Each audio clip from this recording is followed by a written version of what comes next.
You know, I didn't see this coming. I never saw this career coming. I was a security guard on the set of Stu Segall Productions for the television show Renegade. One rainy night, the executive producer lost his keys, and I helped them find those keys with a flashlight. I was so green, I didn't even know what executive producer was, but it sounded important. So I told him that I had some ideas for the show, and I wanted to know, who do I talk to about it? Well, he said, you talk to me, meaning him. And so he set up an appointment at his studio in Burbank for me to come in and talk about my episodes. Well, I went to talk to a friend of mine who was a casting director, and she got really excited. She said, oh my God, that's a pitch. You have to have an agent to get those. And I said, really? Well, I was lying. I don't have any ideas. It just seemed like the right thing to say. So she told me how to structure my pitch, beginning, middle, and end, broad stroke ideas.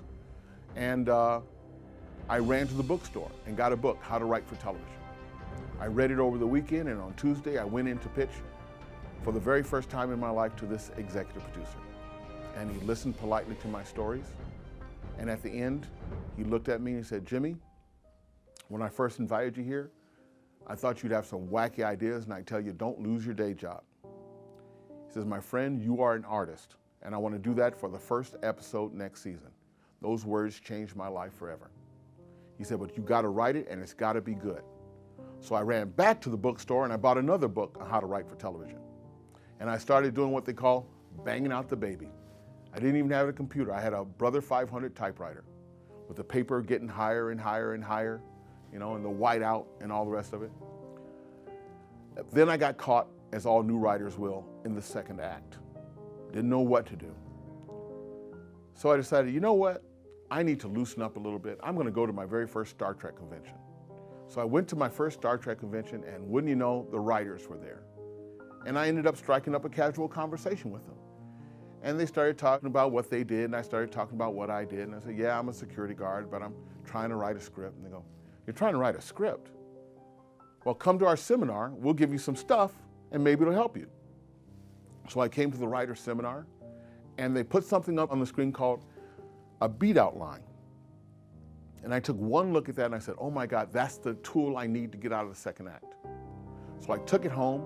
I finished my episode, but wouldn't you know it, the executive producer who was giving me the break, his name was Nick Correa, well, he was getting fired off the show.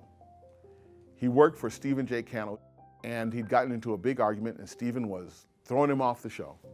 He said, Jimmy, I really feel bad about it. I can't buy the episode anymore.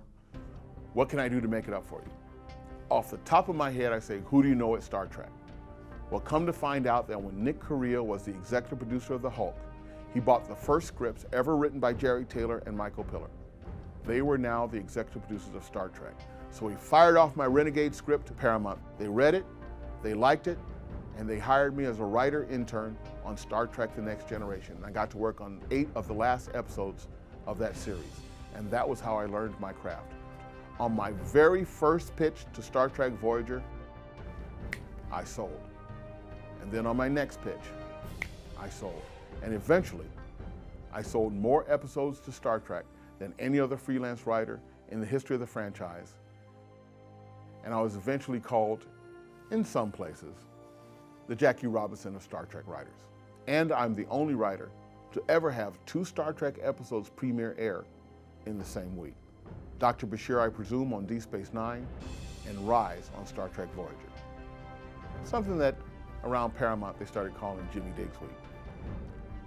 Well, that's how I went from being a security guard in the parking lot of Stu Segall Productions to having my own little office at Paramount. Jimmy Diggs, Star Trek, in about 2 months.